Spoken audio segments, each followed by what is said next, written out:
আমার নিজের জীবন বাজি রেখে আন্দোলন করেছি।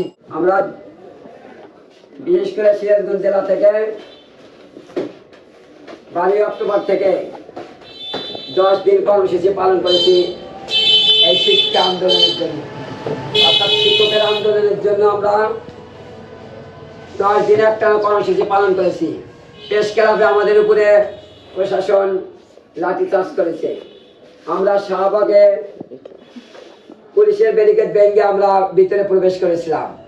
তো আমি আজকে তোমাদের সকল ছাত্রছাত্রীদের বলতে চাই যে আজকে যে আন্দোলন করে শিক্ষক আন্দোলন করে অধিকার আদায় করেছে, আগামীতে তোমরা আন্দোলন করবে অধিকার আদায়ের জন্য।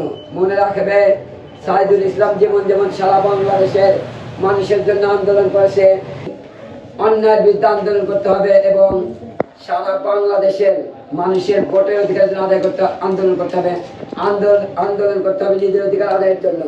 আজকে আন্দোলন করে সফলতা পেয়েছি। আমরা হতাশা হয়ে গেছিলাম যে আমাদের শিক্ষক আন্দোলন ব্যর্থ হবে, কিন্তু আমরা হতাশ হয়ে গেছিলাম ঠিকই, কিন্তু আমাদের আন্দোলন ব্যর্থ হয়নি।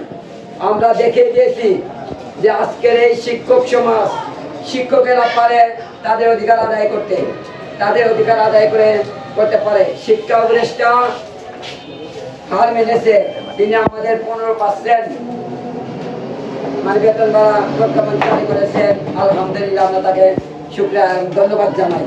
এবং ডক্টর ইউনূস সাহেব এবং বাংলাদেশ জাতীয়তাবাদী দল বিএনপি এবং জামাত শিবির এবং অন্যান্য রাজনৈতিক দলেরা আমাদের সাথে একতা প্রকাশ করেছে, যার ফলে আজকে আমরা আন্দোলন সফল হয়েছি। আমি ব্যক্তিগতভাবে আমার নিজের জীবন বাজি রেখে আন্দোলন করেছি।